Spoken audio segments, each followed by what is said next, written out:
severe storm hits, hail and high-speed winds can cause excessive damage to your home.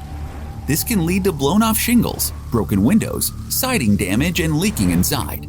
If you suspect your home has been hit with storm damage, contact CNN Construction today. We are a proud GAF Master Elite contractor, offering free exterior home inspection for storm-related damages. CNN is a reputable licensed roofing and general contractor working hand-in-hand with insurance companies and homeowners every step of the way through the difficult claims and restoration process. We will meet with your insurance adjuster to discuss the damages to your property, the value of those repairs, and the scope of work needed at your home. Our skilled team has you covered and will leave your home looking brand new. Give us a call today at 844-415-ROOF or visit our website at cnroofs.com for a free exterior inspection. CNN Construction. We find the solutions, not the excuses.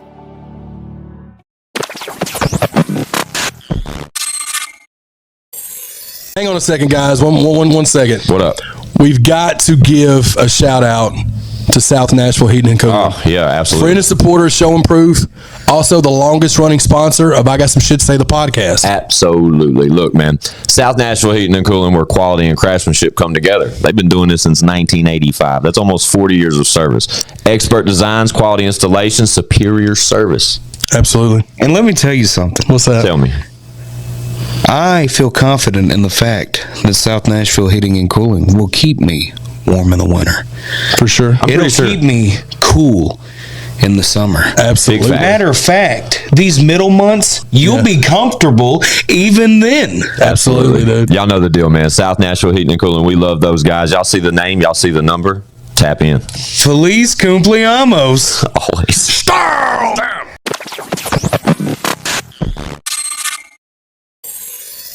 It's I Got Some Shit to Say, the podcast, man. We're back like we don't stop, because trust us, we never do. All we do is work. Y'all know me. Fuck you, Squints. That's right, R.I.P. Whizzle fizzle. Forever and always. Yeah. Always. With me as usual, down on the end of the couch, I got my guy. ChadArmesTV.com. That guy. And on next to him, down on the very end of the room, he's going long.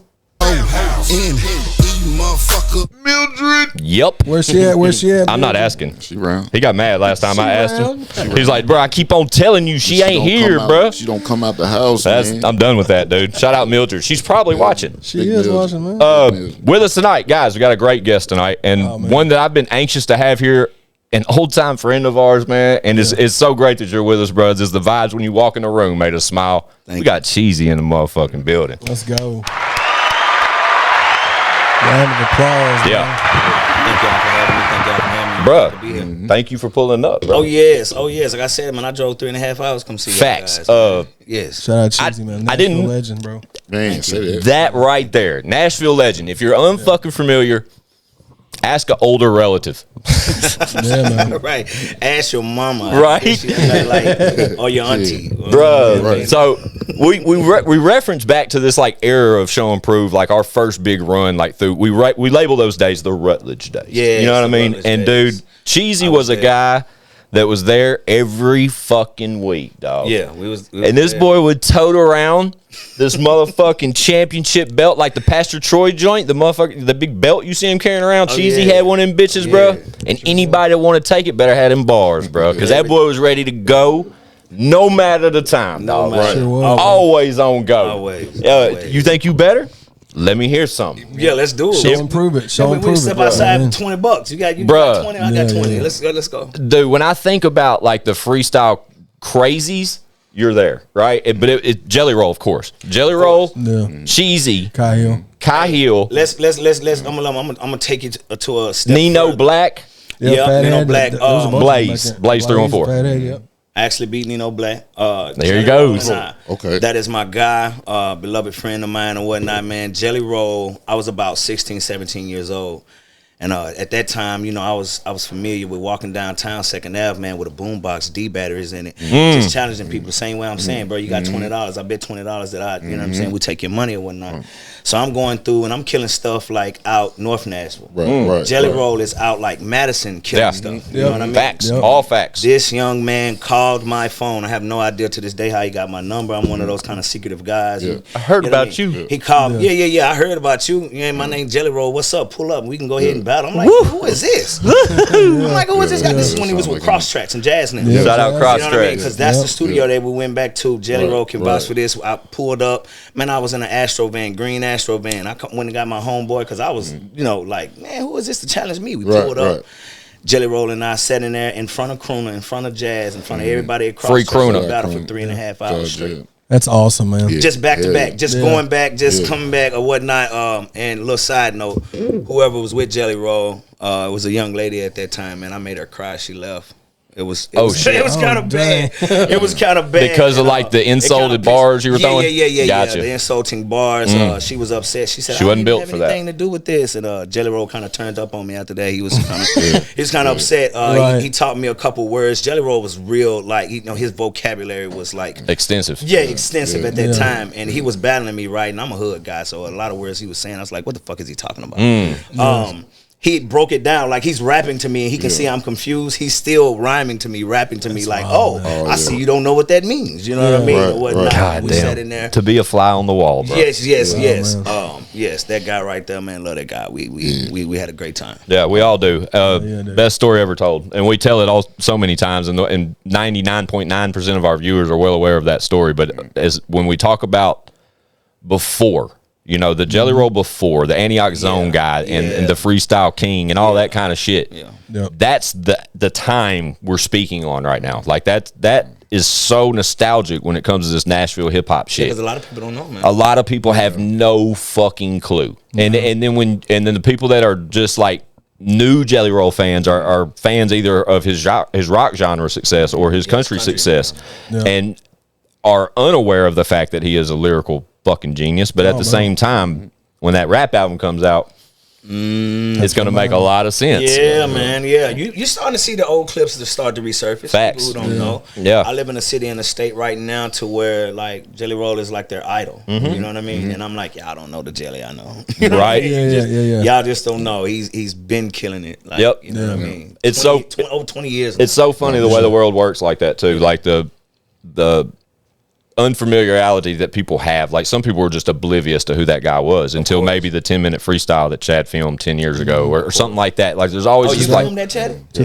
Fun fact right there, dog. And you know what's crazy? I keep getting hit up on TikTok and Facebook by all these people because people are randomly uploading clips of that. Right.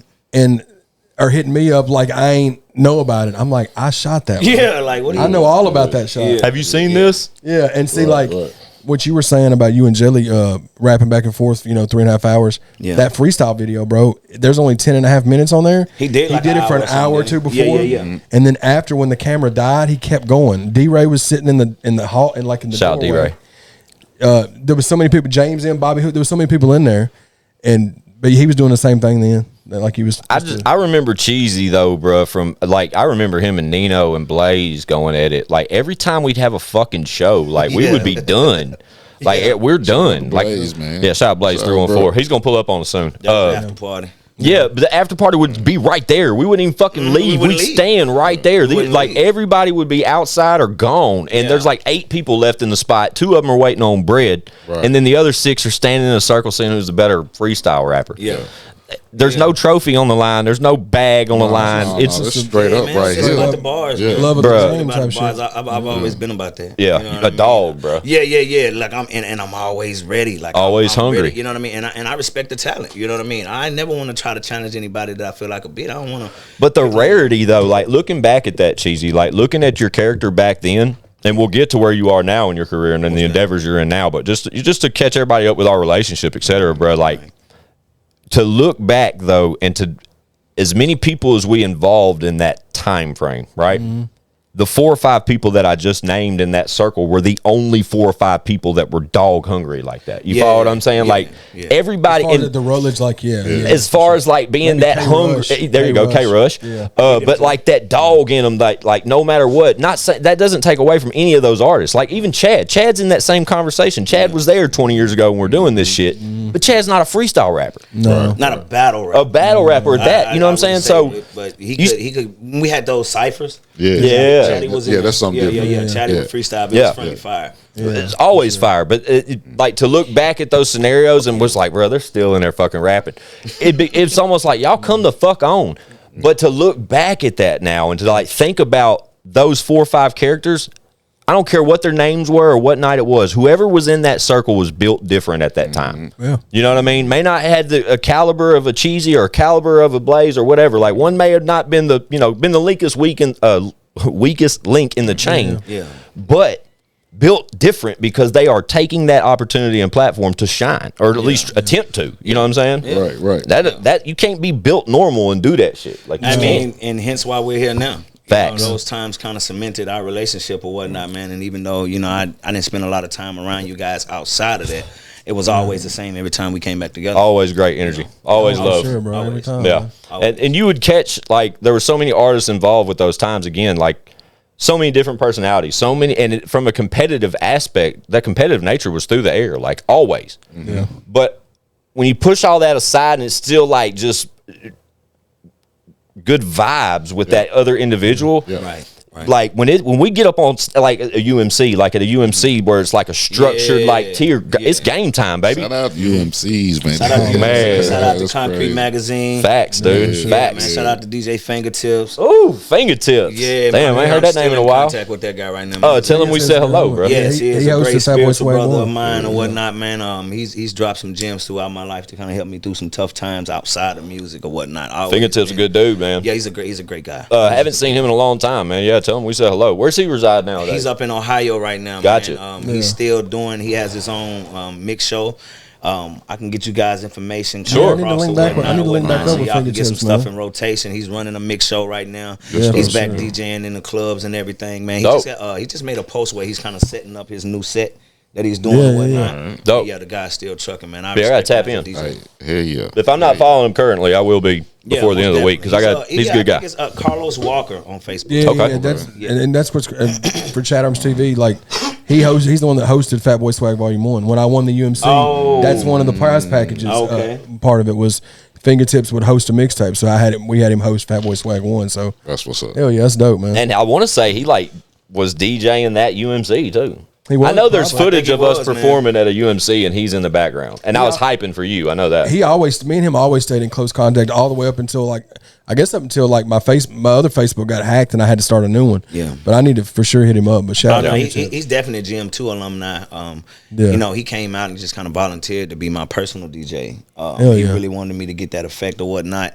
So anytime you guys saw me down at the Rutledge and you would see Fingertips, that's what we were doing. Gotcha. Oh, gotcha. Okay, that makes sense. He adopted me as a little brother, adopted him as a big brother, but he really was like, I want to be your personal DJ.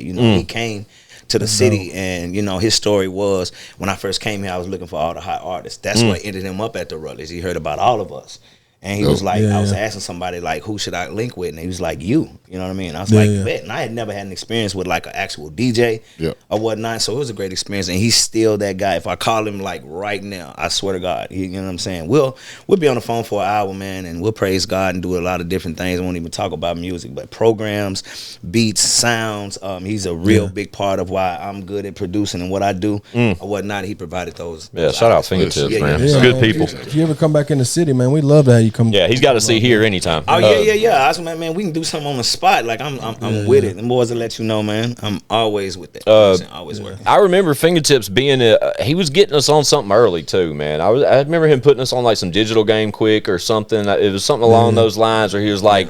He's like, man, this digital shit's really about to pop because that was around them times where we were all getting away from the discs and going into this digital platform shit. And I remember Fingertips. Fingertips. It's with an A. Right, Fingertips. I remember him mentioning to Chad and us during like Fat Boy Swag Volume that series timeline. I remember him coming to us and like telling us about something that was coming. I don't know if it was like the like the online mixtapes or some shit. Something maybe like that. Yeah. the little keychain downloads. Remember them like keychain things? It was like a QR code you could scan and USB drive. Fingertips is the one who put me up on video mixtapes. Okay, yeah, that's before I moved to Atlanta, it was real big in Atlanta. I moved down there around like 2006, but a couple years before then. Well, actually, like the year after I graduated, Fingertips was telling me about, man, video mixtapes are about to be a thing. You know, that's when people were putting TVs in their cars. Yeah. You know what I mean? Yeah. So he kind of put me on that or whatnot as well. Guilty. Yeah, I was there. Yeah. I still got, I got a screen in my car now. Yeah. And I hacked it so it would be a TV. It's like a factory screen, and I hacked it to make it play videos. Yeah. I don't even watch videos. It's for the kids, I guess. Yeah, most definitely, man. 'Cause my daughter be entertained. So let's do this, bro. Let's go back to the early days, right? Talk to me. Cheezy as a youngster, man. You born and raised in Nashville? Yes, sir. You want to kind of speak about what it was like growing up in Nashville and maybe what got you into music and freestyling and influence and stuff like that? What part of Nashville, too? Oh man, North Nashville till I leave this earth, man. North Nashville, Hell yeah. I was waiting on him to jump into that. 15, 25th, man. That's what really man. I've been rhyming since I've been talking. Yeah, I'm Buchanan, man. You know what I'm I've been rhyming saying? yeah. You know. Yeah, Look, man, I I had a traumatic childhood. You're always trying to look for ways to escape or whatnot, but I was a good kid. Straight A student, honor roll student, things like that. And I lived in one of the most notorious neighborhoods, like I said, Dodge City, Cumberland View. Yeah. At that time, if you can do your research back in like the late 80s, early 90s, it was the worst neighborhood. Like they have segments and documentaries on this kind of stuff. So as a young kid, you know, the older kids always used to keep me out of trouble. You know what I mean? Like, when they was outside and they was doing what they was doing, it made me go in the house. Keep doing your homework, keep doing this. But I was rapping as a young kid, and they really wanted to see me succeed. So they were looking out for you. That's dope. Yeah. So that's really what led me into music. Is nobody ever saw that a lot of us from where we from wanted to be ball players, things of that nature. I'm a big kid. I always been a little obese child. You know what I'm saying? So I ain't trying to do nothing but run. I mean, unless it's a dog or the police. I ain't trying to do nothing that involves running. I get it. But they really did, man. Just kind of just took care of me, man. I know I owe that to the older guys and my big brother included, Sam. Shout out to my brother Sam. Yeah. He always just wanted me to, invest in that. He really would tell me, no, we finna go handle this. If something happened to me or anything was going on, you go in the house and keep doing your music, go do your homework. So I stayed on the honor roll, and I was able to perfect and own my craft. But getting into the music, it started as an escape, and then when you're the kid with nothing. And everybody looks at you like, what is this that you got? Like it's everything. Oh yeah, that's really what it was to me. Yeah, I get it. Yeah. And what age was that, you think? Roughly, just ballpark. 8, 9. Okay. Maybe. See, and this is the thing also too, right? So I was involved in school, like I say, man, first time I was projected to be skipped in class, I was an 8-year-old, like reading at a 12, 13-year-old level. So by the time I got to 3rd grade, they wanted to skip me to the 5th grade. By the time I got to the 5th grade, they wanted to skip me to the 7th grade. Talk your shit. So I was already involved. The principals, the teachers really kind of nurtured me, took care of me or whatnot. So I was doing like commercials, jingles. I was writing poems. I was, what I'm saying, like doing talent shows in school and all this kind of stuff. And everybody would just really be like, yo, stick with it. And I still got some of those same teachers and principals who are alive to this day that still love to be like, yo, I'm so glad you're still doing your music. You know what I mean? The way that I turned out or anything like that. So I was already involved in the structure of doing music. You know what I mean? Way before I got into my first studio or whatnot, I was already writing. I was already kind of performing and things like that. So yeah, it started early, man, about 8 or 9 years old. That's interesting to hear you say that. Knowing you as long as we've known you and then hear you tell us like that. That's interesting to hear. What were you going to say, Chad? You were going to say I was going to say that's similar kind of to Robin. When Robin Raynell was on, she talked about kind of. I watched her episode, a little bit of hers. Oh, dope. She kind of started early in like other stuff. Yeah, shout out Robin. Love her. So that's dope. That's dope. Yeah. That's a similar like way that things started for you too, Yeah, man. And then you said until you hit your first studio, what were we talking about that? When did that happen, you think? 14. Okay. Never forget. Yeah, obviously. He said that number. Yeah. That was my first actual time getting into the studio, recording some audio or whatnot. Solo endeavor or like how'd that work? Yeah, solo endeavor, you know what I mean? And then, like I said, man, these two guys back here, they were still like by my side. They were with me when I was going around freestyling, doing these kind of things or whatnot. But I had a cat come down from Memphis. He had a studio in his house. It was in East Nashville. What was them apartments, bro?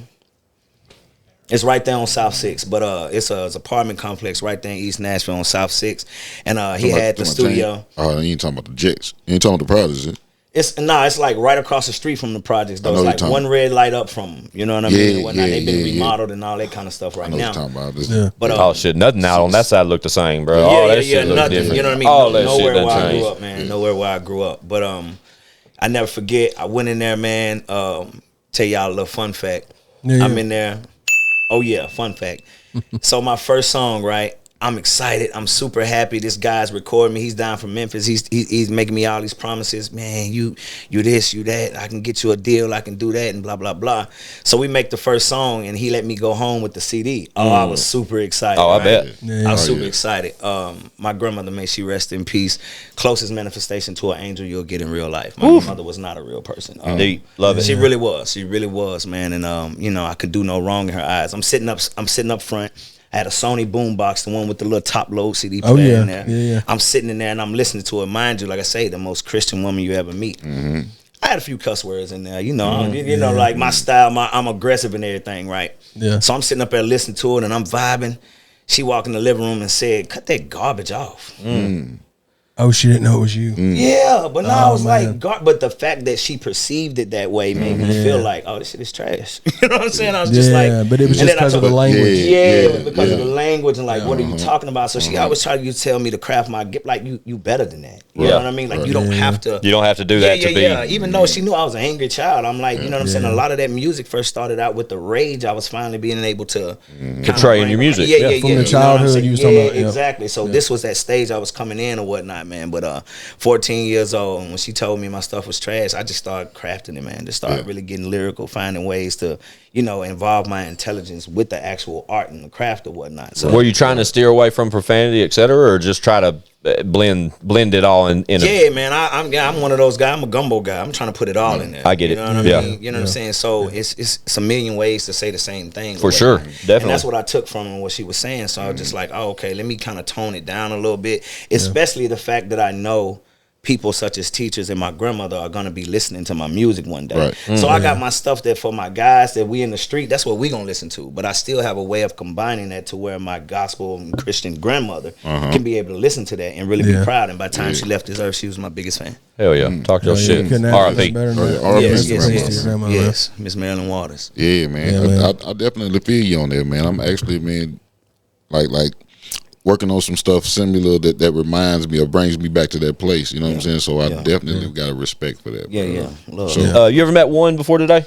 Yes, we. I was speaking to him about. We had a couple encounters or whatnot. Not as many as you and I got. We did or whatnot. But I remember meeting them, and they the same thing. He was telling me like, man, I know I met this cat before. Yeah, you know what I mean? Yeah, most definitely. When I realized it, man, it took me back. It was like, damn. You know what I'm saying? Yeah. And see, I knew you once. Once you start getting back into the music or whatnot, and Chaddy was releasing your stuff, like, "Hey, yo, he's back." Yeah. You know what I mean? And I was like, I remember that cat. You know what I mean? Welcome to the trap house, man. Took off, man. Them in the left, man. Left. Most definitely. So that boy, he took 8 years off. Yeah, man. Man, I'm right there with you though. I'm that's right there. That's what I was leading up to. Is like, well, how long? Because I know you took a big break, and so before we get into it, what kind of triggered the break?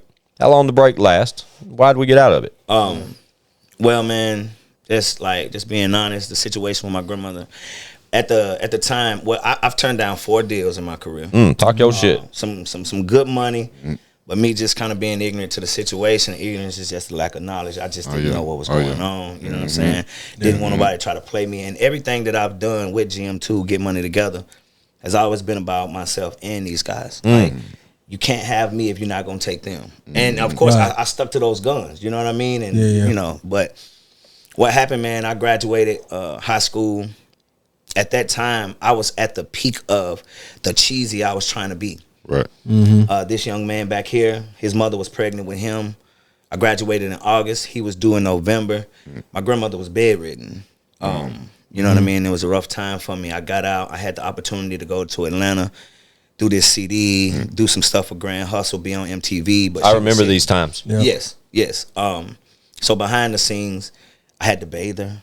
I had to clothe her. I had to feed her. I had to wash her up. I had to, you know what I mean? It got real bad or whatnot to the point because I was just like determined she's not going to a nursing home, you know, and she kept telling me that, don't put me in a nursing home, I'll die. And I never did that, you know what I mean? So, but at that same time. What took her from us? Can I ask you that? Oh, man, just natural causes. Gotcha. Just natural causes. She didn't. Got old on us. Yeah, I get it. She got old. She was very tired. And I always kind of felt like, I took it as she wouldn't leave this earth until she felt like I was ready to be on my own. Because you know, I watched this woman die in front of me on the bed in ICU. They sent me home. Like I said, it was right around the time 9/11 happened. Okay, My grandmother flatlined around like September 9th that year, 2001. And 9/11 was the day that they told me I could come back up here and see her, right? I go back up to the hospital. She's not in ICU. I freak out. I'm yelling at the nurses. I'm cursing. They're like, sir, what do you need? What are you looking for? And I'm like, I'm looking for my grandmother, Miss Waters. So the lady tells me she's on the regular floor. She's upstairs on floor 7. Like, no, they told me that she might have passed last night. You know what I'm saying? I'm looking for her.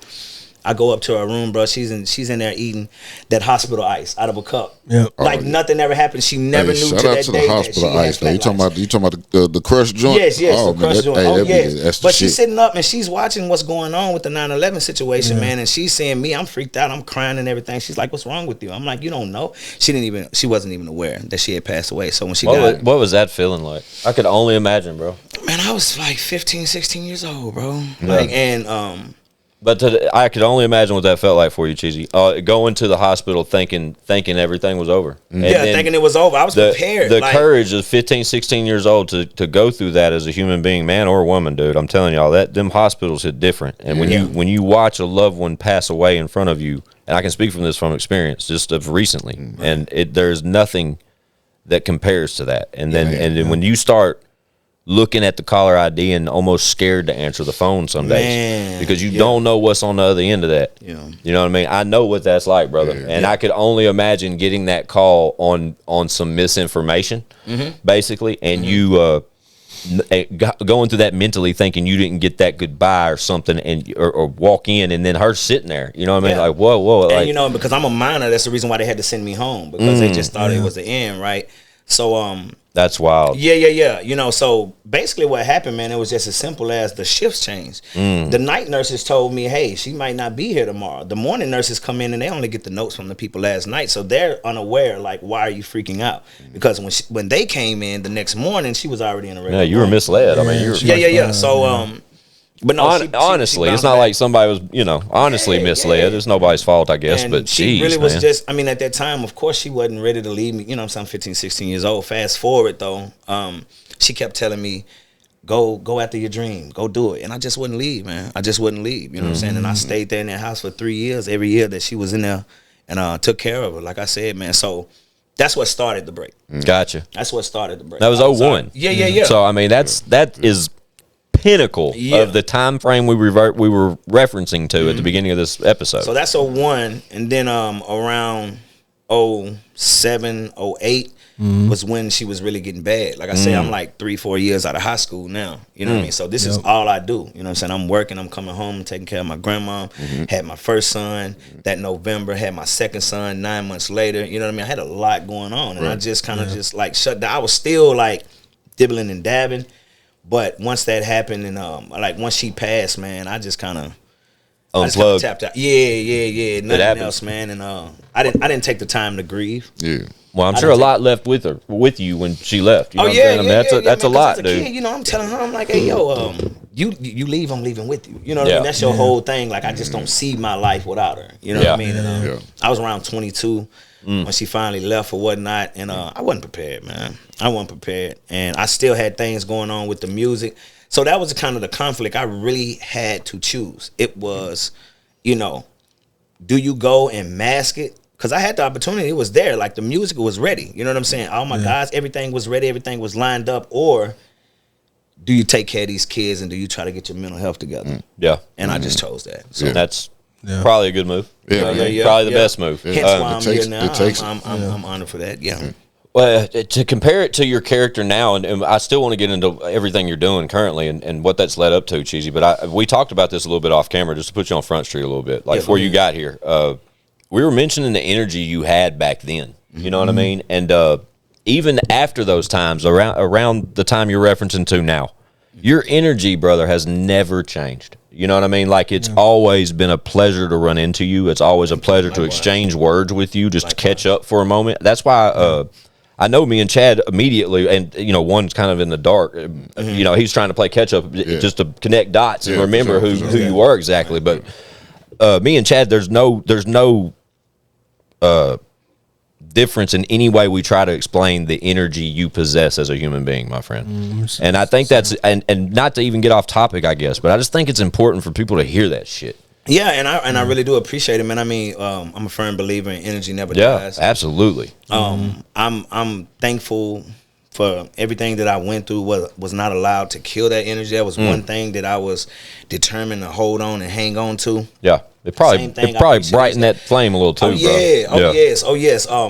As I was explaining to one outside, man, I was telling them, I was like, at that time when I took a break from music, I had no identity outside of music. That was it. That was me. I was cheesy. You know what I mean? Like, facts. I wouldn't work. You know what I'm saying? I wouldn't do anything that didn't include that or whatnot. So to get on the other side, kind of learn yourself a little bit, kind of find out that you're good at other things, kind of accept yourself for the way that you are, kind of accept your mistakes and go through that phase of forgiving yourself and things of that nature. Yeah, it helped put that flame back into that energy, because just as much energy as I put into the music is what taught me energy. You feel me? It taught me that. So I took that same passion and applied it to every other corner and every other area in my life. And that's what was able to, you know what I'm saying? I could look at it like, hey, yo, if I can treat my mental health like I treat these raps, these bars, I'm gonna be all right. You know what I'm saying? So I'm gonna be all right if I start meditating right now. In a few years, I'll be okay if I continue doing that and running across you guys every single time. You know what I mean? That I never looked like what I was going through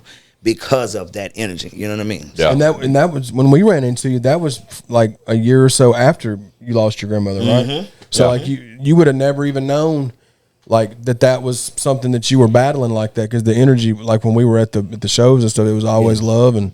Yeah, and I knew the influence that your grandmother had in your life around those times. I remember you being open about that. I remember like even just standing in conversation as friends or whatever you wanted to call us back then. Yeah, I remember that being like a thing. Yeah, you know what I'm saying? The pinnacle of exactly, doing what I was doing. It makes so much sense though, really. Now that sit next to you as grown men and to look back at those times, you know what I mean, and to go through so many things in between, especially like fatherhood and losing loved ones, etc., ones that mean so much to you. Yeah, man. But you still carry that energy, brother. And you know I appreciate it, man. It's dope to see. Yeah, man. I want it to be infectious. I want it to spread to every last one of us. Every time I do that, man, I try to pass that off. I'm real big on the energy. I'm real big on the juju. And I try to stay away from what doesn't reflect me. I don't want that around me. And you guys have always just been that same way. You always reciprocated that back to me. And that's why, I think we able to recognize that within each other. I'm glad you do, though. Yeah. So leading up, what year did we use Grandma? What year was that? What was that? Let me see. 08, 09. Okay. Yeah. And then were you still, where were you residing then? Like, where were you living in? I was still in Nashville during that time. 08, 09. I was, so after I had taken the break, taking care of my grandmama and everything, I got right back into it. So I've always had these things that, I've had these spurts in my career, where it would just like kind of die down. I would get out and feel like, okay, I'm doing too much. And then I would, refrain back and go ahead and take care of my mental health, try to, do those kind of things. But around the time she passed, oh man, we was doing 3-4 shows a week, wasn't we? Oh yeah, no, Let's man. go. It's go time. Yeah. I got it right back popping. You know what I'm saying? Like I was the guy. I was right back. You know what I'm saying? I had a great job. I've always been in my kids' life. I was still good during that time, man. So it was a real tricky time for me, because I was like, inside I'm like down. Yeah. This is way before in our community. We're not taught depression. We're not taught anxiety. It's like, of course not. Fix yourself. You be all right. You know what I mean? And keep on going with it. Yeah. So a lot of time, like I say, I'm still not taking this time to grieve. And I think I was just kind of putting that false image into the music. I was putting that extra energy into the music, so I wouldn't have to cry. I wouldn't have to worry. I wouldn't have to do it. So I was just kind of like overworking myself, because that's also an addiction as well. When you're trying to mask the trauma, you overwork to compensate for it, right? I totally get it, bro. Yeah. So when she passed, that's about what time. So I was still in Nashville. We was out at Haynes Garden. You know what I'm saying? Studio was popping. We 20, 30 cars deep on show night. You know what I mean? I got my entourage, got my crowds. I did a lot of good shows. I made a lot of good money. met a lot of good people during that time and whatnot, man. So it was a tricky time for me. Yeah, man. Yeah. I remember that time, man, in that stretch and everything. Yeah. Like, man, was the Rutledge wasn't the only thing that was popping back then. But see, the Rutledge was like our hub. Yeah. Like, okay, you know, you're right. It was like 3 or 4 clubs that used to allow us to come do what we did. Facts. We did showcases a bunch at the Loft or something. Yeah, the Loft. NBO. It was some. It was another one outside. Bruh, the Loft. There was the Muse. There was a bunch of spots though. There was 2 or 3 more. So you more. gotta understand, right? So a lot of us were known. Atlantis. Yeah, a lot of us were known in those certain places, right? For sure. But I felt like the Rutledge is where we used to, like the people who went to the Muse, the people hub. who went to I get it. Yeah, it's definitely a hub. Meet up at the Rutledge. It's funny to look back at it like that, but that's exactly what it was. Yeah, it was like we'd all do that shit there, and then we'd promote our other shit there. Yeah, so this is my thing, right? I'm Mr. John Henry's. When John Henry's was popping, nobody sold out more shows than me. So people know, like, if you want to go see Cheezy, you go to John Henry's, right? And then a lot of y'all would know. Y'all were known at the Rutledge before I even came around. You know what I mean? I got put on to the Rutledge, and I came down there and saw what y'all was doing. Yeah, we got in early. I was like, this is dope because I never was in a UMC. Y'all were already into doing that. You know what I mean? Before I had started coming down there or whatnot. I did one and I got put out first round. I did. I never did a UMC. Infinity, K.O. McCoy and them girls, they put me out first round. They were monsters, bro. There was nobody fucking with them. They won that whole shit that year. And Arch Rivals. We did one the very first year. Very first year, Arch Rivals, me, Chad ArmesTV, Howard, and Blaze. We had a group. Nice. And we came in second next to Action. Yeah, Action. Yeah, I remember Action. Rubber Band Money. And then Chad won one of them. Chad won like the 5th one. February 2010 is when I won that one. So it was like later. Yeah. Damn, Cheezy never got in one of them. Never got in one of them, man. By the time I came, that was a layup for you, Bubba. Cheezy hosted that one. Remember there was Chad Arms versus Black Catfish. It was a whole thing we did. And Cheezy hosted it, bro. I remember it's on ChadArmesTV. Wasn't there Arch Rivals versus Black Catfish too? Maybe we did something like that too. We did that in Tullahoma. Yeah, that's Tullahoma. Yep. I remember that shit. Black Catfish and Slim and them. That was fun. God, that was fun. But yeah, those were the days, bro. Oh yes, man. Oh yes, I love it. Look at us. Hey. Look at us, like old men. Yeah, like old men be sitting back in here reflecting. Man, you only old as you feel. I ain't no day over 21, man. But still talking this shit. Like that, I'm old. Yeah. Still talking that shit. Still said I'm old. Nah, I am, Bubba. Man, and I love every bit of it, man. Nah, some kids, bro. How many girls you got? One. See, I got 3. So hold on. Shout out to so everybody can see my I already knew. I knew you had. Let me guess. She's like 8, 9. She got the yeah. That's dope. Thank you. She's gonna be 8 in November or whatnot, man. And she has the other piece of this. You know what I mean? So you got 2 boys, 1 girl. So well, actually, 2 girls.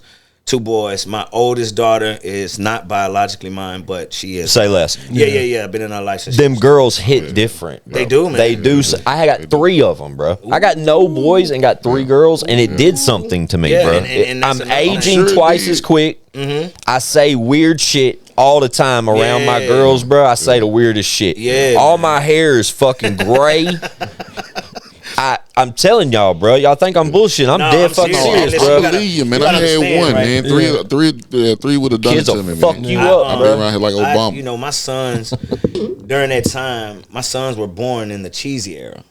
So you know, it's you finna dress like me, finna look like me. You know what I'm saying? Of course, nigga this, nigga that. Hey, don't be something, nigga. It's cool. You finna, you know what I mean? Then my daughter come around and I had to make baby voices. Fuck I have to whisper. Yep. I don't raise my voice. Hey, that's crazy. Start saying cute, sweet. I gotta sing the hot dog song from Mickey Mouse, Bruh. and I have to buy. I have to sit in there and get my nails painted. Cheezy giving y'all the real now, dog. And I had to wear this necklace in honor of her because she has the other piece of it. I get it, bro. You know, that's the other piece of my heart. You know, you go through that. You know what I mean? You go through that, and which was another thing, right? So every time I've had these regenerations in my music career, I've had to kind of go back in and rebrand it. You know what I mean? I was gonna say it rebrands Cheezy. Yeah. And of course, like I have a whole like album dedicated to her called Good Thoughts and Positive Vibes. It's an album where I'm putting together, where I'm meshing hip hop and jazz together.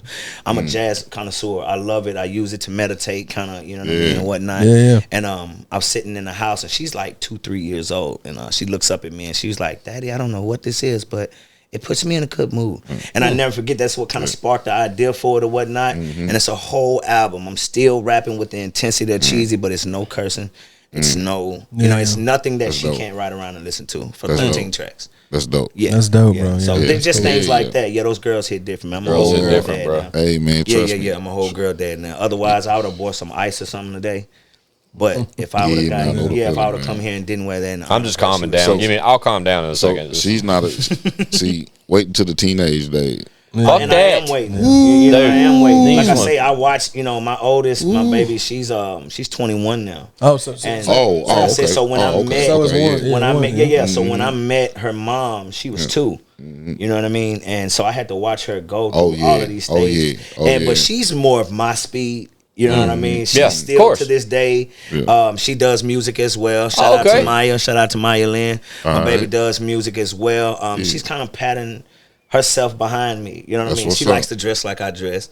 We get together. We like that. That's my big girl. So I've seen her go from that 2 to that 21. So that shit is crazy. Now I got a girly girl. See what I'm saying? So it's like whole different speed type thing. Man. Yeah, man. So I definitely 17, 11, and 3. Ooh, oh man, you sound like me. Bro, I sound stupid. I sound dumb as fuck. 21, 19, 18, and 7. Bro, it's fucking, what is wrong? You hit it? Like from 21 to 7? Like, man, I waited all, you know what I'm saying? Waited 30 Then hit years reset like you're bored or something. What the fuck? Yeah, man. No, it's all good. I love them, but they hit different, man. And it's great though. I love I've been loving the experience, man. It helped tame me and kind of discipline me as a man or whatnot. And I'm able to, accept myself like a man. And that's why I say, man, it just feel good to be around some testosterone. Be in a room. I can only imagine. Be in a room for the like this is literally one of my first time. My son will tell you, bro. I work. I go home. I'm a girl dad. From that point on, like the whole time, I center myself around my family, her mom, my children, and all that kind of stuff. That's good shit. So this is rap for me. So it's just good to be. Dude, if I'm not out here with y'all, I'm in there with all them women, bro. Like literally, and my mom's lives with us. Like my mom's on disability, she lives with us, helps out around the house. We love having moms here. Shout out Dukes. Absolutely, but there's all women on that side of that door, bro. Oh yeah, it's all estrogen, bro. And without this room, guys, that's why these motherfuckers go. That's why we work over here, dog. Because without this, he'll tell you, man. That's why I'll be back when I get back in the studio. I've always explained that the studio is my first wife. So my family, the woman in my life, they don't bother me when it comes to that time. You know what I mean? They know, like, this is my safe space. I get back here, I say what I want to do, I do what I want to do, and all that kind of stuff. Because once I cross that threshold, I'm right back to yeah. And now, I mean, like, fast forward to reality, like where we are now. Right. Fun fact: maybe about 6 months ago, probably, I think I hit Cheezy's DMs because I saw my guy was releasing a book. Yes. And I was like, bro, if there's anybody I've known over the years on this spinning rock that I would have to guess would have the potential to put something in a book. It didn't surprise me. It was Cheezy. You know what I'm saying? Thank you. Title of the book. Pour Out My Heart with the emphasis on the art. Okay. Yes. If you actually see the cover, I can pull it up right here. Make sure you send it to me because they'll all see it while we do this. I'll send it to you guys, and if you see it, if you see it, man, it's a picture of a painting. I do graphic design now. Okay. Well. Me too. And that was the thing when I started creating the picture. That's what kind of spoke out to me. It's like a picture hanging on the wall, but it's a picture of water.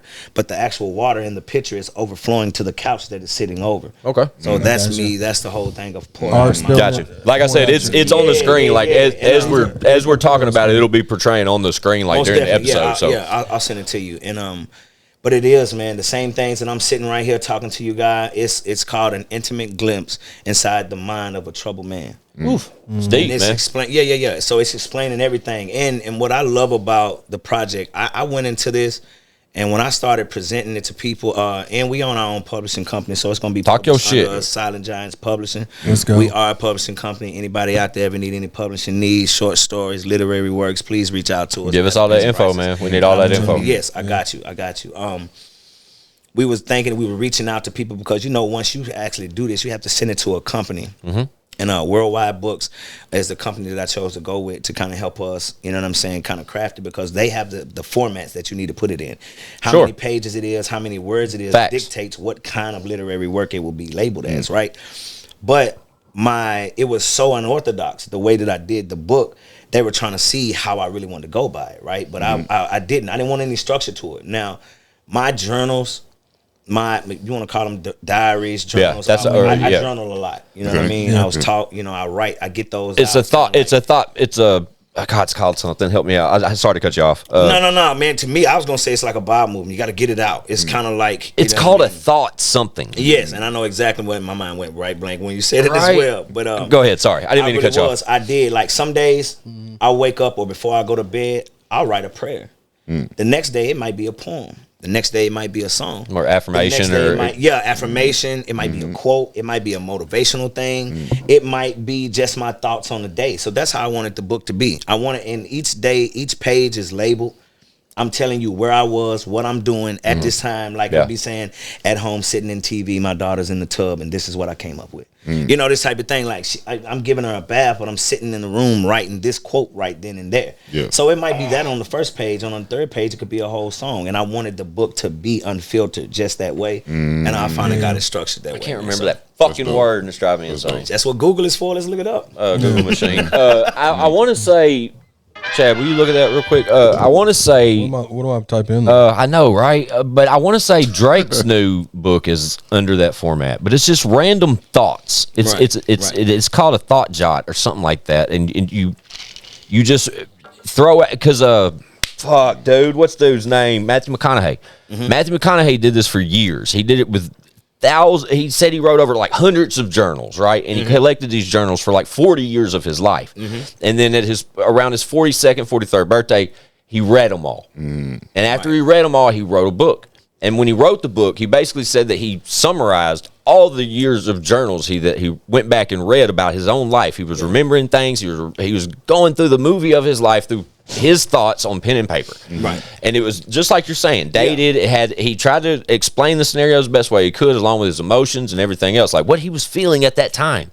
And after he read them, he immediately had the thought to write basically a summary of all of those journals. Yeah, which is basically Green Lights, the book, the best book I've ever read in my life. And I can't read, so I listen to it. But it's amazing. I promise you, I can. I'm pretty good at it, for real. But Green Lights, literally, if you haven't checked that out by Matthew McConaughey, it is a great, inspiring, motivational book with a long message attached to it. But it's like pinpoints along this story that are so eye-opening. Yeah, I mean, and before I even found out like this was a thing, that was my whole goal. Yeah. Before I even found out people were already doing that, right? Yeah. I really thought, but that's how I really wanted mine to come across. And because anybody who picks it up, anybody who wants to, I guarantee you, there's gonna be something in there to bless you. Absolutely, that's for my sure. Whole thing about I think it differs a little bit from yours. He basically did what you did for your book, but he just did it over years for personal use. Like it's not for like any. No. That's my same thing. That's how this all got started. Gotcha. Right? Okay. That's how it all got started. I had enough material to where I was like, and then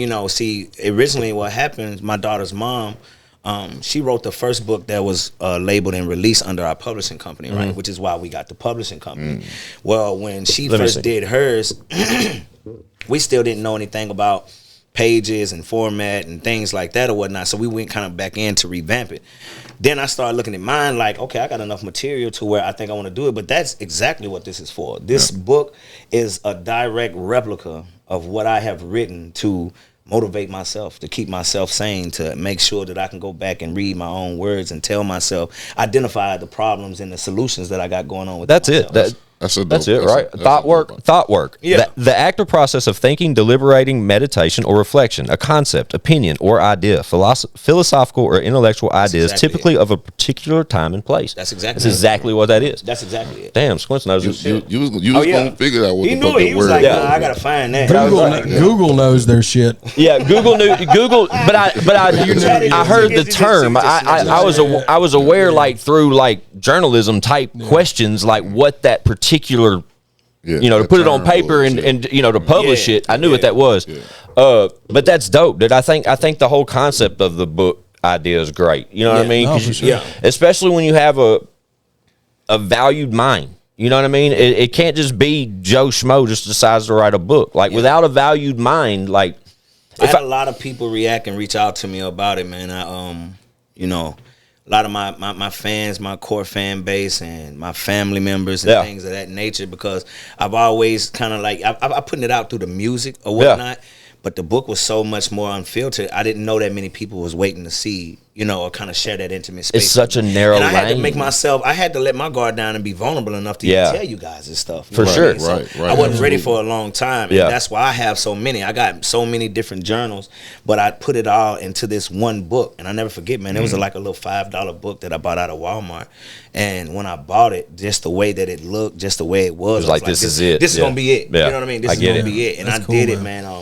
I wrote about times, man. It tell you about the times when I was homeless. I was still writing, you know what I mean? I'm kind of telling you, you know what I'm saying, my meal of the day, the times I ain't had nowhere to sleep for the night. Oh, I'm sleeping in my truck tonight and this and that. And then it's going to still be those times where you can kind of see why I was going through that. And I still was like optimistic. I still was happy. I still was around people that loved me and things of that nature. So it's not all sad, man. And it's not all, you know what I mean? So it really was therapeutic for me, and circumstances, I'm just praying that you know it will be. Yeah, I'm gonna check it out, man. No, I'm excited. Yes, I'm excited yes, to please, check man. I it would out. love to give you guys a signed copy. Gotta have it. Yes, yes. We'll keep it on we can set pull back forever. up. We'll keep it Maybe on y'all set. guys will have me back. We can pull back up, and once that comes out, man, It's gotta happen. Ain't no Yes. if, bro. It's a win. Yeah, we'll definitely. Yeah, manifest that. man. What's the timeline look like on a project like that? I What's want it that? out by my birthday. Talk your Birthday, shit. Same day as Jay-Z, December 4th. Okay. So I want it all finalized, distributed. You know what I mean? And everything by that time. And, Dope. Yeah, it should be a good enough time to do that. Awesome, man. Yeah, Yeah, that's we're dope. excited to hear that, dude. And like I said, that's what initially sparked. And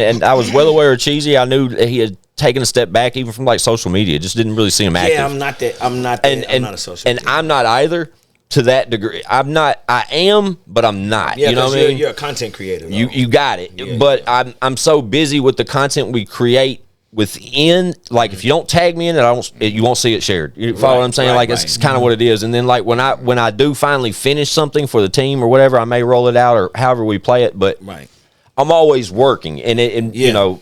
Yeah. With that being said, it seemed like when I would, even just scrolling, man, you know, if you're just sitting on the shitter and you're scrolling through your phone, it seems like I didn't see Cheezy around for a while, bro. And, then I take those breaks. I get it. We all do, man. Trust me. But to see you pop back up and to jump down the lane with the book, I just think that's dope, bro. Yeah, I think it's a great lane to jump into, especially a character like yourself, bro. Yes, like I said, it has to be a valued mind. And I tried to throw those flowers early into the episode because I think you're exactly that. You know what I mean? From your rhyme, from the way you used to deliver your craft from rhyming, bro, it literally it literally built the mind that you're portraying right now in that chair. You know what I'm saying? Like, you're a grown ass man now, dude. You got a fucking grown man sitting over there that you raised. Yeah, that's my guy. You know what I'm saying? Like, we've all got old together. Yeah, absolutely. Yes.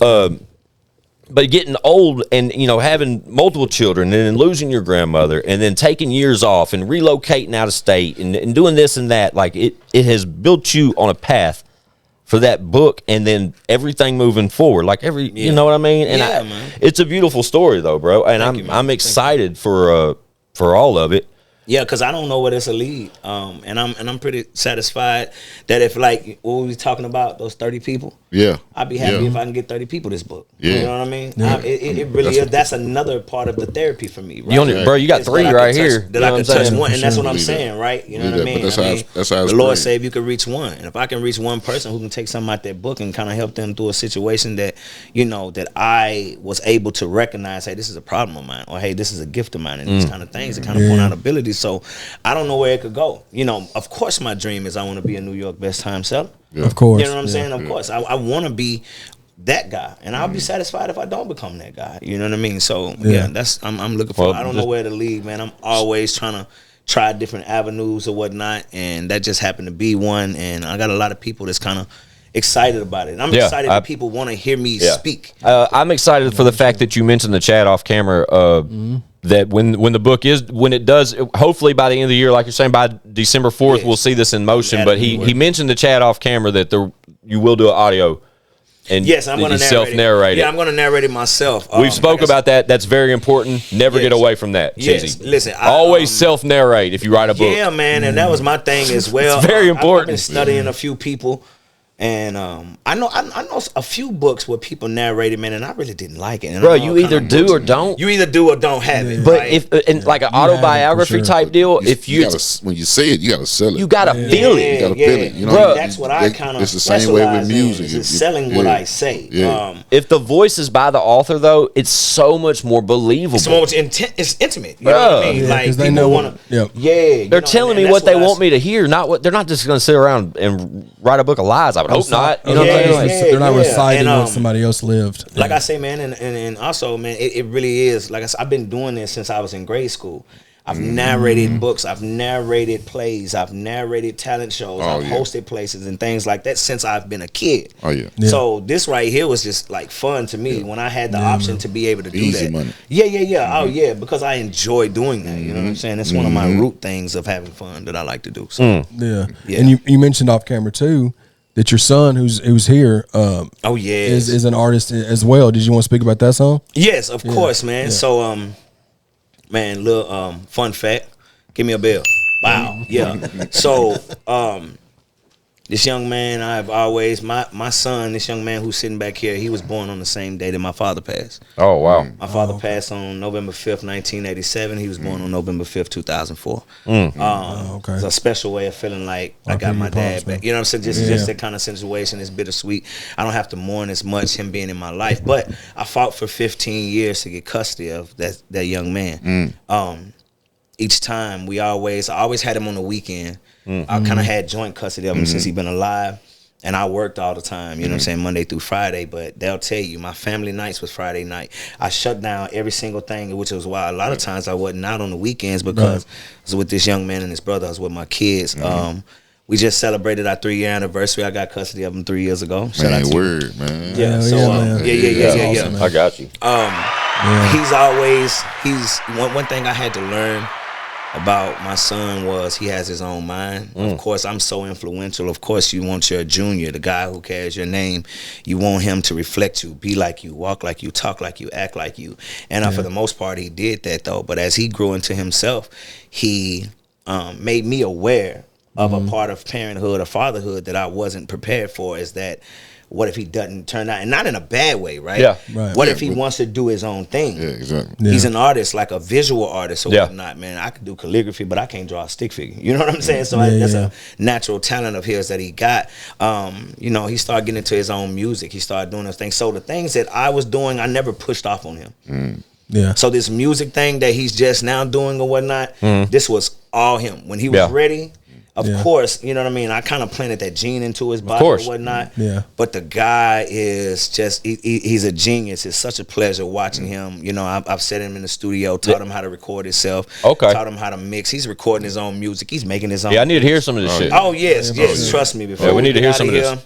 Yeah, you guys are not gonna believe it. I guarantee you, I put every last dollar I'm gonna make for the rest of the year. There's not a young man his age and not too many older than him that can hold a flame to him. Talk no shit. I'm saying that he is though, man, just a genius, very creative. He has his own sense of style, and he's very good at what he does. Dope, man. That's dope, man. I look forward to hearing that, man. Yeah, I'm kind of glad that we're not tapped in yet, too. That makes it even better. Sure. Oh yeah, man. Like it's gonna blow your mind, man. I promise y'all, man. I'm not just saying that. You know what I mean? And I try to explain that to him all the time. Of course, I'm biased. Of course, I'm his father. But he knows. You know what I mean? He respects my craft so much. He won't stand up and say any garbage in front of me. He won't stand up if he feels it's not. He won't even record it. He won't even do it. Right. So I'm just honored to see him and watch him blossom into this, because like I said, 3 years ago when I first went and got him and took him to Kentucky or whatnot, we had those growing pains we had to go through, and he was not interested in doing music at all. Right.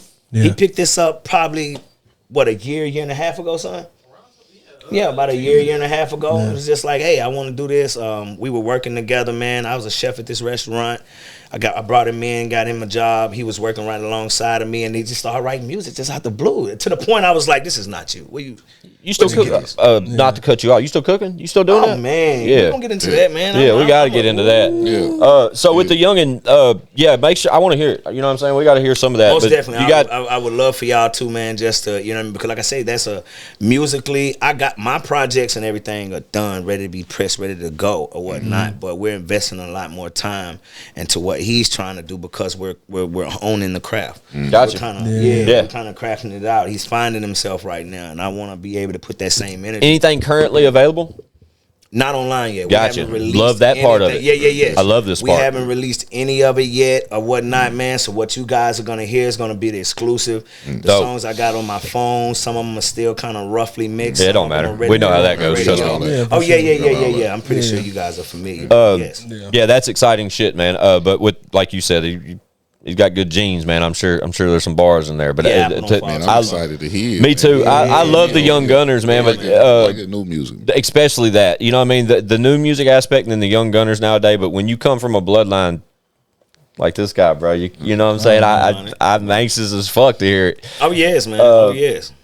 So, and you mentioned you got a couple in the can as far as albums. Like, what we looking like for Cheezy, bro? Like, what can we expect for this music shit before because we gotta get to this culture shit when you're cooking and shit. I have over 2 hours of unreleased music. Talk your shit. Currently, you got some new singles available though, right? Yes. Currently, I have dropped in the past few months. I've dropped about 3 or 4 of them, whatnot, man. But I also just recently came. Oh. Here we go back to Fingertips again. Okay. Shout Fingertips and another guy, Pops. I don't know if you guys remember what they call themselves, bro. Pops and them, what they used to call themselves. We got to think of it, man. Off Top. Y'all remember Off Top? Yeah. Off Top. Yeah, Els and CI. Yeah. Chronic Illness. Chronic Illness, yeah, you remember him. Oh, yeah, shout out Chronic Illness. Yeah, man.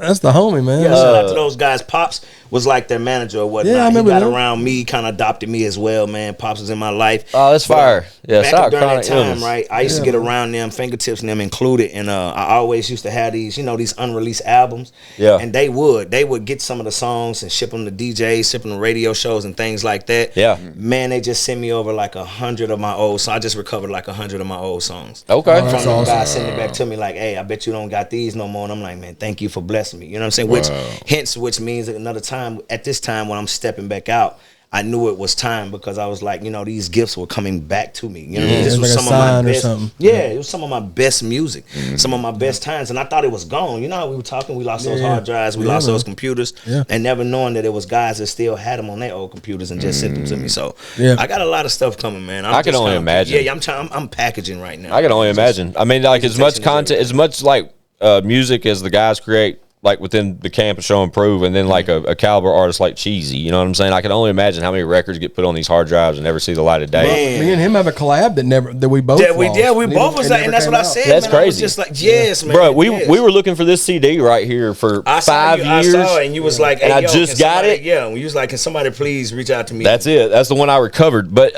and that's just my catalog. Like, and I don't have I have a fraction of as many songs as you two guys, you know what I'm saying? So I could only imagine. I would say I think this is the only guy I think holding the flame in me so tight when it comes to catalog. When I saw him release and he was like, hey, yo, get your pre-orders and everything, I was like, damn, I didn't know Chatty had that much music. Yeah, Chatty creeping up on 900. 900 songs. Live Forever will put Chatty at 900. Yeah, put me at 900 on streaming platforms. And then when we lost some hard drives. Yes. Yeah, bro. That's available on streaming platforms. So think about the material like you're talking about, like you lost. Like I'm sure Chatty got those same stories where hard drives get lost or songs get misplaced and all that kind of shit. Like, well, one just found a bunch of old stuff that he didn't know he had on his old email. Bro, I heard some of this. Yeah, it got some people on them too. Yeah, man. Yeah, and you know what's so great, man? Because what's old to you is still new to the fans. Yeah, man. That's they ain't heard it. And the you got to remember the effort and stuff that we were putting into that music back then. Oh, man. You know, the time and the hours that we were crafting these songs out. Yeah. And you could release that stuff today and it'll sound like you just made it. I know. Still slapping. Yeah. Straight up. Straight up. And another thing, too, before we get into the culinary stuff you're doing,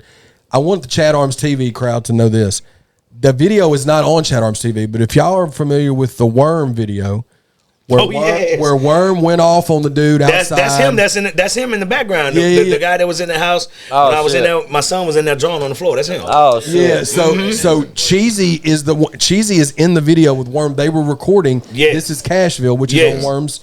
Wow. Fun fact. R.I.P. Wizzle, man. He came and got me. Dude, what was that like that day, bro? Oh my God. All right, so That's crazy. I'm so glad you brought that up. Yes, man. Bro. So all right. At this time, and it was so crazy, man. Worm came and got me in a time. I was kind of dealing with a thing at that time or whatever, man. R.I.P. R.I.P. Worm, man. Great guy. I love that dude. He was just reaching out to me, and I think he kind of found me through social media. Yeah. But we hadn't talked in a long time, right? Mm-hmm. And when I finally talked to him, he was like, man, I swear, like, where are you? I'm pulling up right now. Yep. And I was like, he was like, man, we need to go out. So none of this was planned. We didn't expect to go out to record any music or anything like that. But he pulled up on me in the purple drop top. I know I used to call it the purple plum. Yep. He was like, where are you? I sent him the address or whatnot. He came and picked me up. He was like, hey, yo, ride with me. He came over. He threw me a little bread or whatnot, and he was just like, man, just stay with me for the day. I was like, hey, yo, I got my son with me. He's like, all right, it's cool, we can go. We hop out of there. We ended up pulling up on Roller. Yep. Ended up pulling up on him out there in Hendersonville in those little apartments or whatever. And we got out there, man. So we're in the studio. Well, we were just actually in the crib. My son is drawing. We're in there just kind of what's naming, but something happened. A little girl, she was on a bike or she threw a ball or something and she hit the car. Yeah. Oh my God. Yeah. She hit the car. I wish I had a picture of this car. Outside, right? And Worm was like, he's snapping, who hit my car? Who hit my car? Or whatnot. And then they started recording. Roller was the one that was recording. He came out there and it was some guy who was the dude who we talking about. He was like, man, I'll come down there and put this knife in you. Yeah. He was like, man, you keep your little dirty ass little girl. Oh, dude, they all know the video. They all know the video. Oh, yeah, man, that video is on its way to having like 1 million views. Oh, man. Yeah, it's Nashville rapper Worm. Snap. If you notice my stance in the video, I said, hey, I'm the only black guy out here. I have nothing to do with anything. Police gonna pull up and see me. Yeah, they go, yeah. Police gonna pull up and get me, man. But it was, man. We had a great time that day or whatnot, man. Yeah, I'm glad you brought that up. I'm glad you told that, bro. Because for sure. I'm literally standing behind him. I'm like, Worm, come on, bro. We ain't gotta, you know what I mean? No, jeez, no. We gonna such. And then some other guys, they pulled up in the car and whatnot. But we was ready. It was like, man, you got us messed up. First of all, your little girl did hit his car. Then somebody else pulled up like they was gonna help him. They weren't trying to do nothing. That's what he was saying. We was prepared. We was ready. Them guys was nervous. They was scared. That's what After he said, everything bro. chilled out, we went right upstairs. We recorded the song. We wrote it in the studio or whatnot. Worm wrote the hook. He had his first verse already ready. I did my thing or whatnot. It's a beautiful moment. Oh, y'all killed that song, bro. And one of my favorites. He was telling me that story like off camera when he got out when we were recording the new footage, and it was the same thing you were saying. He was talking about how afterwards it started.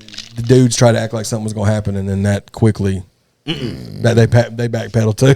Oh yeah. No, because we was ready. I mean, the thing about it, Worm and the other guy were arguing, and he just thought that Worm was by itself. And Pole Roller.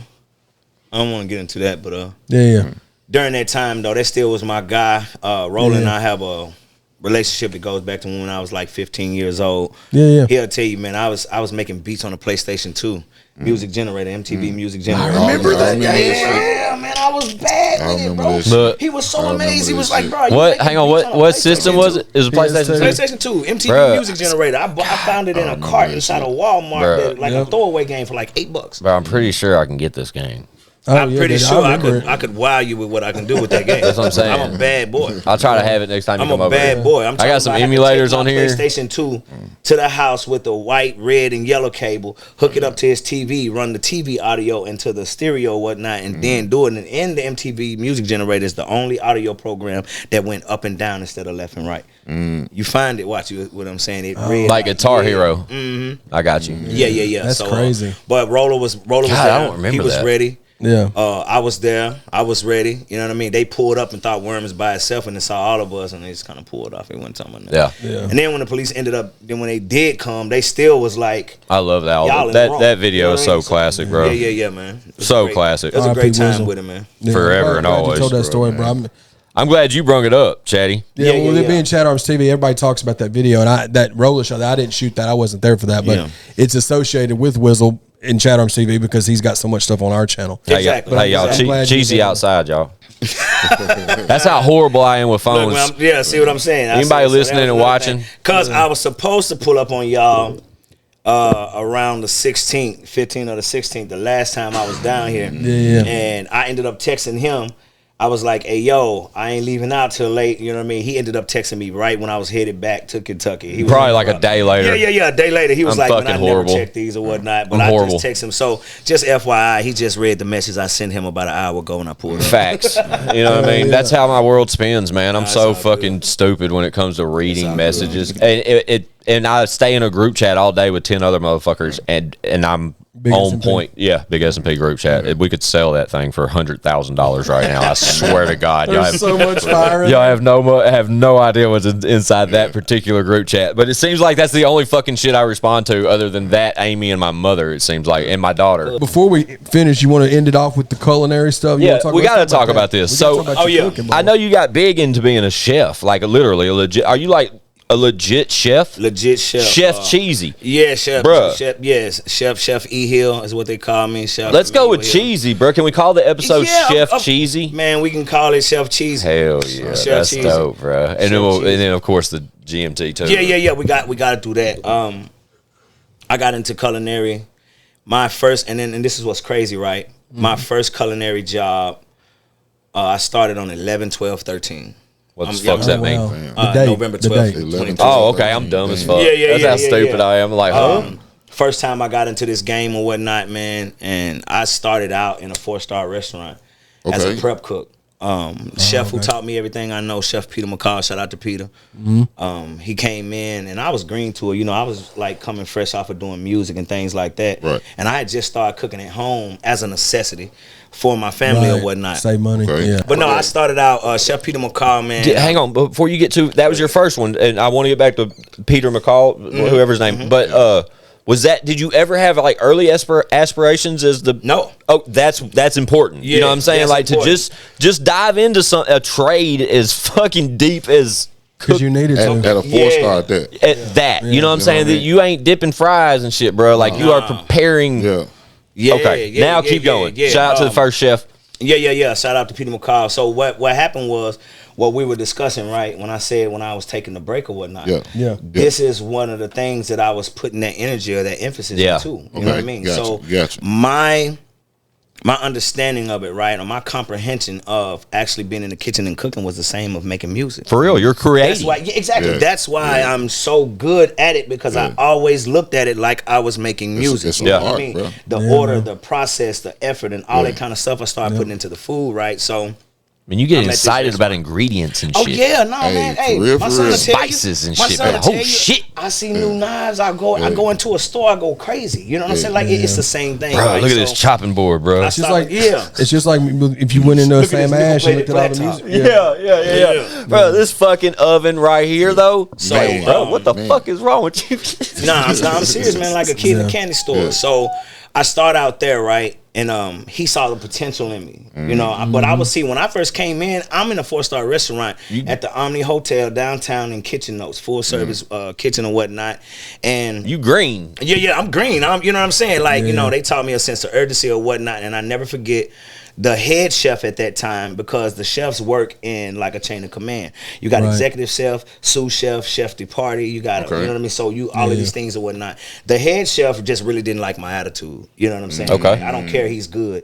I don't like his attitude. And they were about to let me go. Chef Peter spoke up for me and was like, just give me some time with him. So he taught me knife technique. He taught me dicing. He taught me measuring. He taught me all these kind of things. Fast forward, man, I turned that into one day, one of my biggest claim to fame is Reba McEntire. I got to cook for her. Shout out Reba. She's probably watching. Reba. Oh yes. Hey, Reba McEntire. Ever remember the time she went to Kitchen Notes? He's Mildred and over, man. My bad. Look at him. He's all hot. You start talking about old white women, bro. He's gonna go nuts for a minute, bro. Not just old white women. You talking about old women with money. I don't give a damn what color you is. Don't make your race. I got aspiring dreams of being a sugar baby. Yeah, remember the Mildred thing? That's what that is.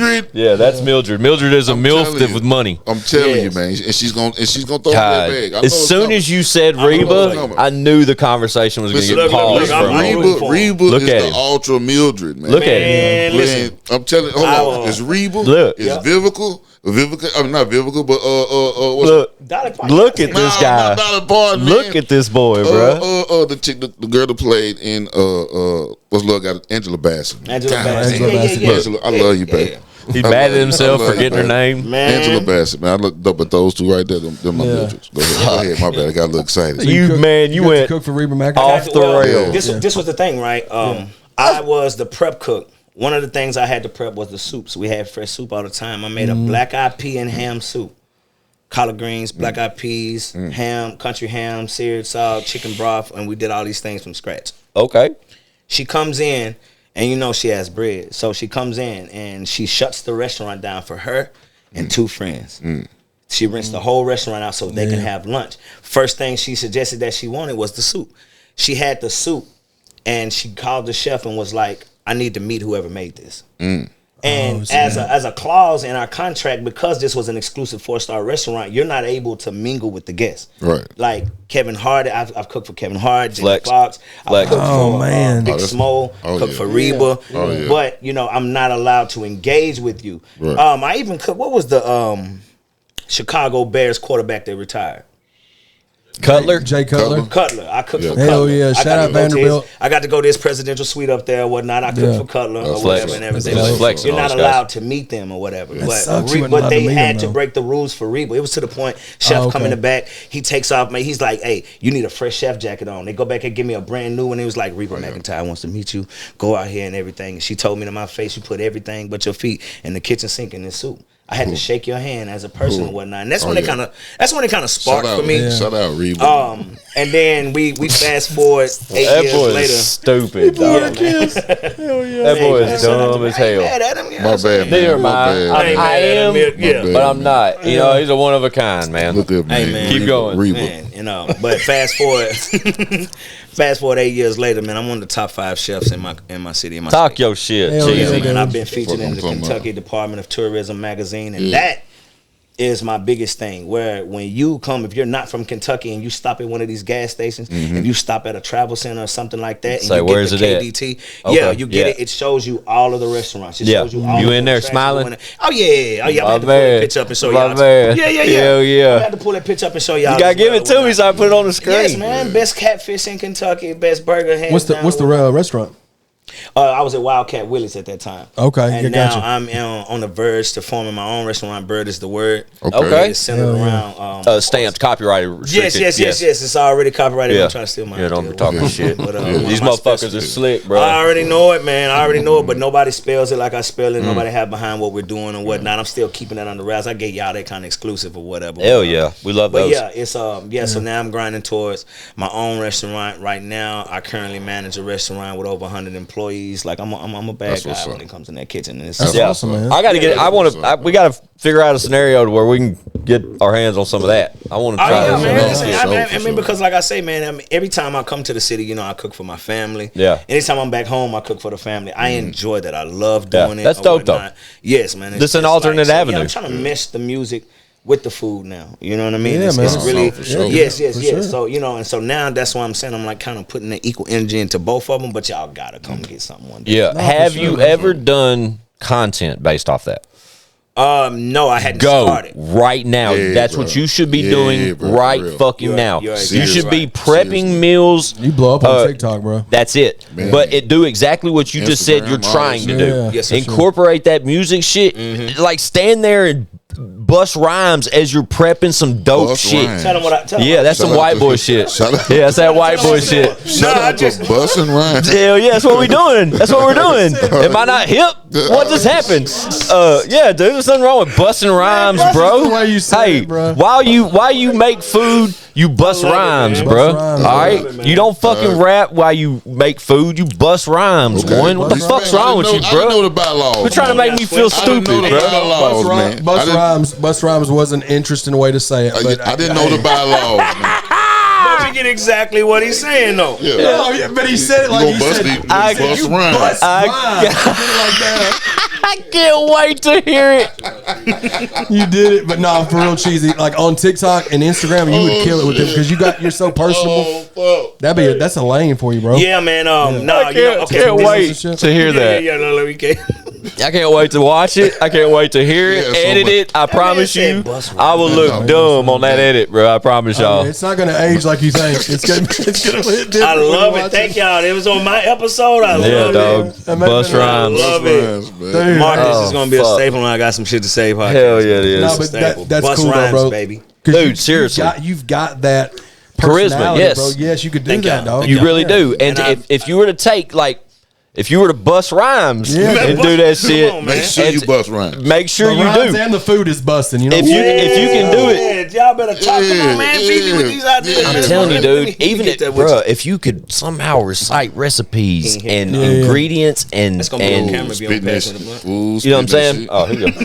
I'll pass it to you. I don't give a fuck. I smoke on every episode. That's a ritual for me. He was like, I don't. And fun fact, I normally don't pass it at all. Like during the episode. So shout out to Cheezy. He smokes blunts. That's a real one. Most of these boys don't smoke blunts no more. I really don't need to tell them, son. I smoke joints. Yeah, everybody smoke joints. That shit's weird, man. That shit's weird as fuck, It's bro. a part of getting old, man. You gotta come on the other side, bro. No, I don't, Cheezy. I'm holding ground with my raps, bro. I've tried. One of us got to, because I forced myself. I was like, you know what? I'm an adult now. Yeah, fuck that. That's one little adolescent shit I'm not letting go of. Joints now. I'm older. Stay on them raps, bro. Y'all can keep that. Oh man, just stay busting rhymes. I will, bro, till the day I'm dead. Hey, bro. Listen, you have my word. In my first video that I end up when I'm doing this content or whatnot, you got to get on that. That's gonna be Squints. That's gonna be for Squints right now. Bro, please do. About to bust rhymes. You got to get. Hey, youngin. Squints right hey, y'all motivate youngin. Motivate this guy to do some content, bro. Because seriously, when you mix, if that man cannot rap about. Exactly.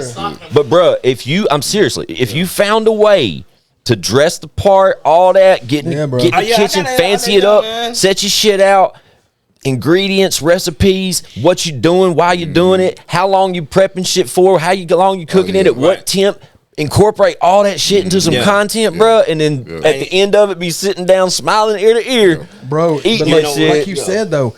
We're laughing at Squint saying that, like the bust rhymes part, but that's literally what you could say. Y'all, we about to bust rhymes, and that's you showing the recipe. I'm definitely, man. Whether they become a staple, I'm gonna have to give him like 15% because I'm like, that's a real good way to put that. This is good as copywritten too, so don't fucking go back on that. I will hold you to that for the rest of your life, bro. They know I keep my word. Oh, there's no way you can go. I have it right here, forever. Exactly. I mean, I owe it to you. Squint's got it. Yes. I'm gonna always have to. I'm gonna have to give me a button that says 615. Hey, we about to bust rhymes. Partners, brother. Partners, brother. We're there. Man. And what if I told you I already got my first video in my phone? I just hadn't edited it. So I'm there. You're already there. Yeah, I'm there. Yeah, I'm just now starting, but like you got to get on that. Yes, I'm telling you. And what I'm working on with that as well, just it could be a area in life, is consistency.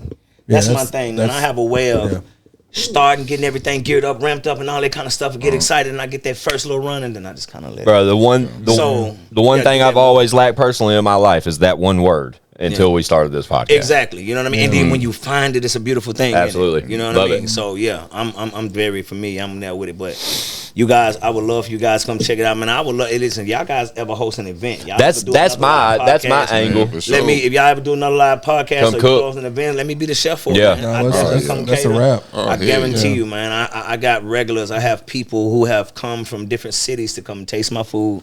Talk your shit, man. You had me sold on Reba, man. Yeah, man. You had me sold on Reba, man. She said, I need to meet who made this. I was like, look, man. And that was early. I can do a little something too. You know what I mean? Let me bust some rhymes in this Reba. You know what I'm saying? Yeah, Reba, I bust rhymes too, you know what I'm saying? Yeah. But go ahead, though, man. But yeah. Shout out to Cheezy, bro. Hey, this has been a dope episode, bro. It's been great having you, dog. Thank you, man. I told Cheezy off camera, bro. I was like, bro, this is just catching up with old friends, man. I was like, you got such an interesting story and background. And our relationship through the years has always been a great one, and one we've always kind of just been fond of, bro. Yeah, I've always said the same thing. You know what I mean? And it just works that way. But to catch up with you here on the show, on the platform like ChadArmesTV, and as we're all grown now and talking the way we are, it's been fun, bro. And we do these all the time. We've got a couple hundred of these things, but I've seen it. I know what I'm saying is genuine because that's just how we rock, bro. Of course. And of course. just know, bro, along the way, I want youngins got to come back through. Y'all can sit back down. We'll do it like that. Man. Y'all let me know, man. Like when the book drops. You know what I'm saying? Yes. When you shot us out in that first content, like however it happens. I got you. You know, listen, like I said, man, also too, man, and anybody know, man, I don't do nothing I ain't good at, and I don't speak on what I don't commit to. So I'm already got my city. Like I say, man, I got over 100 employees. I've already been telling them, they're like, yo, I'm not gonna be here for these next couple of days. I'm going back home. I'm doing one of these podcasts. There's some friends of mine. I'm like, man, they've been in the top 5 on Spotify. I'm like, it's a real good opportunity. So regardless of our relationship, it was still such a great opportunity. Oh, for sure, bro. You know what I mean? So when I'm passing this on to guys, because I'm around a lot of aspiring musicians. So when I'm telling them, they like, bro, that's dope. I hope it go real well. So we already gonna have a few viewers who already are waiting on this content. Yeah, dope, man. To get introduced to you guys as well. So dope, man. Thank you, man. How y'all doing, man? I'm forever grateful. What's up? Hey guys, I'm Reba. I'm Joshua. We rhyme busting up here, baby. I bust rhymes. We busting rhymes. Yeah, that's what you should call it. Busting rhymes. Busting rhymes. Yeah, because I was thinking about that too. Busting rhymes with Chef Cheezy. Featuring Chef Cheezy. Because if we called it Chef Cheezy featuring Cheezy, like it's just like we're there, man. I'm trying to tell you, man, they will get the whole they'll get it from that means we'll be able to give you the thumbnail before we leave. But make sure, like I said, man, before I leave any of those, because I have all those pictures, I have that article when I we need all that shit. I need the book cover. I need to give y'all all of that. All that. Y'all be sure to tap in. We'll have his social media links and his links in the description. All the info I've tried to pry out of him since he's been here as far as like information. We'll be sure to try to grab that and put it in the description below like we tend to do. For sure. But be on the lookout. Cheezy's back, man. He's back moving. It's good to see you, Bubba. It's good to see you, got the book coming. Hopefully, we'll have you back around that time, too. You got a chair here with us anytime, Cheezy. Your family, bro. So much, man. I really am, man. I'm really grateful. I appreciate it. Make sure, man, we keep supporting good content. I love what you guys are doing. Appreciate it, man. I pray that y'all keep up the good work. Nothing but good blessings and vibes being sent y'all way or whatnot, man. We come together and support each other or whatnot, man. It'll come around full circle. Love, man. We got to do some stuff, too. Man, get you in the book, man. Nah, man. No, Squints. Nah, man. Because I know you. No. It's like riding a bike, man. I am on Live Forever. Tune in soon. How you gonna say he busting rhymes and he ain't gonna bust no rhymes? He does. He's just a selective. He's a selective rhyme buster. Very, very selective nowadays. He's an SBR. Selective rhyme buster. I only bust rhymes when I feel like it, bro. Oh, there you go. Now I've literally switched to a full-time podcast host, and I hang out with genius rappers all the time. And every once in a while, they bless me with the opportunity to jump on records with them, dude. And I take advantage of it, but most of the time, I kind of shy away from it. I was on Joe and Jerry with them, and I'll be on their next one together, and I'm on Live Forever. So the squad, September 29th. Y'all go get that Live Forever, man. September 29th. If the pre-order is not up yet, it will be in the next fucking few days. It's coming so soon, and y'all better tap the fuck in. This is the album. Be looking out for Artistic Kid and Heartstar. The Heartstar album is gonna be crazy. Be looking out for the documentary of Cheezy GM2. I love you, and ain't nothing you can do about it. Be looking for the book pouring out. Oh yes, man, I love y'all. Ain't nothing you can do about it. That's all we preaching is love, positivity. I swear, I was telling my brother, I was like, it's called I Got Some Shit to Say podcast. I got some shit to say, and I did not want to spread that kind of energy. We could sit here and talk about the negativity. We could sit here and talk about the haters, but not when so many positive things are going on and we spread love. So I pray everybody a healthy and wealthy relationship, but please support us. That's what we're trying to do and whatnot. Be on the lookout for us, man. Love it, dude. And like I said, that seat cheers anytime, Cheezy. You pull up anytime, all right? I swear, I'm going to pull up on y'all one time unannounced. Just pull up, baby, outside. Y'all know where I'm at, bro. Don't tell nobody. Y'all know where I'm at. Let's go. Y'all know what it is, man. Our good friend Cheezy in the building, man. ChadArmesTV. I got some shit to say. Absolutely. Down there on the end, y'all know who he is. ONE. ChadArmesTV himself. Reba Baby Daddy. Reba Baby Daddy in the building. Fucking Chef Cheezy. I'm Squint615. It's I Got Some Shit to Say. ChadArmesTV.com. Y'all tap the fuck in. Chaddy, get us out here. Let's go. Bow.